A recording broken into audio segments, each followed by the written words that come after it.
राहुल गांधी की मैं बात कर रहा हूं। थोड़ी देर पहले उन्होंने कहा है क्यों उन्हीं से शपथ पत्र सिर्फ मांगा जा रहा है, दूसरे लोग, दूसरी पार्टी के लोग जो सवाल कर रहे हैं उनसे क्यों नहीं?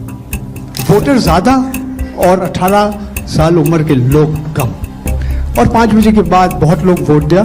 तो ये सारे जवाब मुख्यमंत्री देवेंद्र फडणवीस दे रहे, राजनीतिक दल का नेता दे रहे। चुनाव आयोग अभी तक खामोश थे, क्यों? पिछले 6-7 महीने में 22 लाख लोग मर कैसे सकते हैं, ये सवाल उठाया जा रहा है। अगर सबरी रिवीजन हुआ था और अब तक, तो क्या चुनाव आयोग सबसे पहले शिकायत की जांच करने पे जोर देगा या शिकायतकर्ता कौन है उसकी जो है वो कलई खोलने पे जोर देगा? जी, तो ऐसे कई सारे सवाल जो आप देख रहे थे, इन कई सारे सवालों के जवाब ईसीआई के पास थे नहीं। हमारा भी एक सवाल है कि क्या चुनाव आयोग ने प्रेस कॉन्फ्रेंस की या पॉलिटिकल बयानबाजी?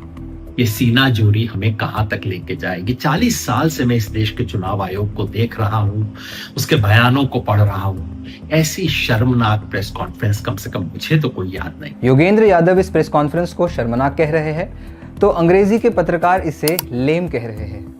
आइए इन 8 सवालों की गहराई में उतरते हैं जो चुनाव आयोग की विश्वसनीयता को चुनौती देते हैं। पहला सवाल, राहुल गांधी से वोट चोरी के आरोप पर एफिडेविट मांगा, लेकिन अनुराग ठाकुर से क्यों नहीं? ये सवाल इसलिए अहम है क्योंकि राहुल गांधी ने महादेवपुरा में 1 लाख वोट चोरी का आरोप लगाया, जिसके लिए उनसे 7 दिन में एफिडेविट मांगा गया। लेकिन अनुराग ठाकुर ने रायबरेली, वायनाड और कन्नौज में धांधली के दावे किए, फिर भी उन पर चुप्पी। ये दोहरा रवैया पक्षपात की ओर इशारा करता है, जो निष्पक्षता की नींव को हिलाता है। दूसरा सवाल, जहां वोटर लिस्ट में हेरफेर की शिकायतें हैं, वहां सीसीटीवी फुटेज क्यों नहीं दिखाई जाती? ये सवाल महत्वपूर्ण है क्योंकि ये पारदर्शिता की मांग करता है। बिना सबूत के धांधली के आरोपों को कैसे खारिज किया जा सकता है? अब तीसरा सवाल, मशीन रीडेबल वोटर लिस्ट क्यों नहीं उपलब्ध कराई जाती?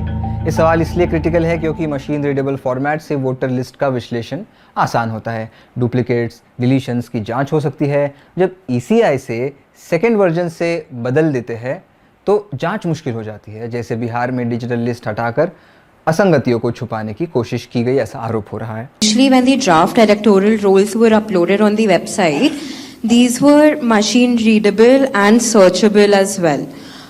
The size was smaller, the pictures were clearer.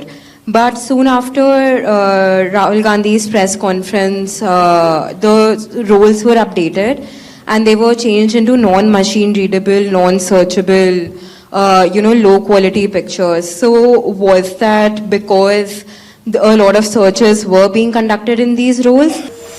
चौथा सवाल, वोटर लिस्ट में एक ही वोटर का नाम कई बूथ पर क्यों?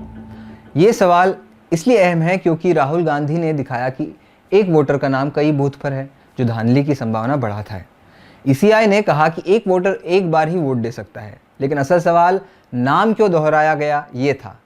इसका जवाब नहीं दिया गया। आपसे जानना चाह रहा हूं कि इस बात का ग्रेडिंग कैसे की जाएगी कि जो अभी आपने उदाहरण देके बताया कि ईपीआईसी में एक आदमी नाम डुप्लीकेट करेगा, जब तक आपके पास कोई यूनिक फीचर नहीं होगा, जैसे आधार के मामले में बायोमेट्रिक्स एक यूनिक फीचर का काम करता है हर इंडिविजुअल के लिए ना, उसी तरीके से अगर आप ईपीआईसी से इसको नहीं जोड़ेंगे तो ये संभव ही नहीं है कि आप कभी जिंदगी में डुप्लीकेसी को चेक कर पाए। चाहे कितने एफर्ट्स कर ले, यहां आपको टेक्नोलॉजी की ही मदद लेनी पड़ेगी, मैनुअली ये ह्यूमनली पॉसिबल नहीं है। और इसी से जुड़ा हुआ सवाल ये भी है कि जब इस तरह की चीजें हमारे सामने आती हैं, यानी डुप्लीकेसी को चेक करने की, वही डुप्लीकेसी हमारे सामने जब वोटर लिस्ट में सामने आती है तो एक नया बखेड़ा खड़ा होता है। आप चुनाव आयोग के सामने सबसे इंपॉर्टेंट चीज ये है कि अगर किसी चीज की शिकायत की जा रही है तो क्या चुनाव आयोग सबसे पहले शिकायत की जांच करने पर जोर देगा या शिकायतकर्ता कौन है उसकी जो है वो कलई खोलने पे जोर देगा? पांचवा सवाल, बिहार में एसआईआर बाढ़ के बीच जल्दबाजी में क्यों की गई? ये सवाल पूछा था परंजॉय गुहा ठाकुरता ने। ये सवाल इसलिए क्रिटिकल है क्योंकि बिहार में 65 लाख वोटरों को ड्राफ्ट लिस्ट से हटाया गया है और बिना नोटिस बाढ़ के बीच एसआईआर करना ईसीआई की 2004 की गाइडलाइंस के खिलाफ है, जब महाराष्ट्र और अरुणाचल में रिवीजन टाला गया था। 2003 का हवाला देकर जवाब दिया गया, लेकिन ये छुपाया कि तब कोई चुनाव नहीं था। ये जल्दबाजी वोटर दमन का संकेत देती है, जो गरीबों और अल्पसंख्यकों को निशाना बना सकती है। लेकिन इस सवाल का जवाब टाला गया और गलत तुलना से मुद्दा भटकाया गया। अब छठा सवाल, 22 लाख मृतकों की लिस्ट में हाल ही के डिलीशंस की डिटेल क्यों नहीं दी जाती? ये सवाल इसलिए अहम है क्योंकि अगर ये हाल के है तो वोटर लिस्ट की रखरखाव में लापरवाही दिखती है, अगर पुराने हैं तो अब क्यों हटाए जा रहे हैं। पारदर्शिता न होने से मास डिलीशन का शक होता है, जो ईपी रेशियो प्रभावित करता है और चुनावी धांधली का रास्ता खोलता है। इससे वोटर का भरोसा टूटता है और लोकतंत्र की बुनियाद कमजोर पड़ती है। इस साल की शुरुआत में जब जो है असेंबली रिवीजन हो चुका था, तो उसके बाद पिछले 6-7 महीनों में करीबन 22 लाख लोग मृत पाए गए, करीब 32 लाख शिफ्ट हो गए। तो ये आंकड़ा पिछले 6-7 महीने में 22 लाख लोग मर कैसे सकते हैं, ये सवाल उठाया जा रहा है। 7वां सवाल, अखिलेश यादव द्वारा उठाए डुप्लीकेट वोटर्स के मुद्दे पर जांच क्यों नहीं होती। ये सवाल इसलिए अहम है क्योंकि डुप्लीकेट्स से धांधली संभव है, डेडलाइन देकर जांच टालना इवेजन है।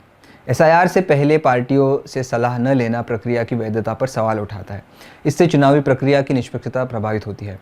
इस मुद्दे पर अखिलेश यादव ने ट्वीट भी किया है, वो प्रेस कॉन्फ्रेंस के बाद किया, और प्रेस कॉन्फ्रेंस के बाद जो ट्वीट किया उसमें अखिलेश यादव ने यह कहा कि यदि चुनाव आयोग चाहती है कि हम उनको अपना शपथ पत्र दिखाए तो उन्होंने उस शपथ पत्र की रसीद उनको भेज दी और उसका फ़ोटो भी पब्लिक कर दिया। बार बार कहा कि आपको दो सवाल पूछिए। अगर देर से आप देते हैं, आप सवाल उठाते हैं तो आपको एफिडेविट देना पड़ेगा। अखिलेश यादव ने 18,000 नामों की एफिडेविट दिया हुआ है। ये राजनीति में बार बार सवाल उठ रहा है कि आपने उसका जवाब नहीं दिया। अब 8वां सवाल, वोटर लिस्ट में हाउस नंबर 0 क्यों। ये सवाल इसलिए महत्वपूर्ण है क्योंकि बिहार में कई वोटरों का हाउस नंबर 0 दर्ज है। ईसीआई ने अपने जवाब में कहा कि जो लोग हाशिए पे रहते हैं, जो लोग गरीब लोग हैं, जिनके पास घर नहीं है, बेसिकली जो होमलेस लोग हैं, जिनके पास अपना खुद का घर नहीं होता, ऐसे लोगों को 0 हाउस नंबर दिया जाता है। अगर एक नज़रिए से देखें तो ये एक तरीके से गरीबों का मजाक भी देखा जा सकता है। असल सवाल ये है कि अगर ये तकनीकी खामी है तो इसे ठीक क्यों नहीं किया गया। इससे फेक वोटरों का शक बढ़ता है और वोटर लिस्ट की विश्वसनीयता भी कमज़ोर होती है।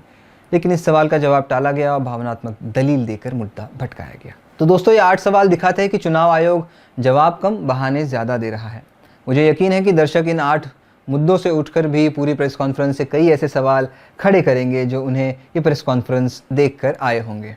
योगेंद्र यादव ने इसे डिस्टोपियन फिक्शन कहा और सही कहा। अगर यही चलता रहा तो वोटर जो लाइन में खड़ा होता है उसका विश्वास टूटेगा। सवाल ये नहीं कि प्रेस कॉन्फ्रेंस शर्मनाक थी या नहीं, सवाल ये है कि क्या हमारा लोकतंत्र बचा रहेगा।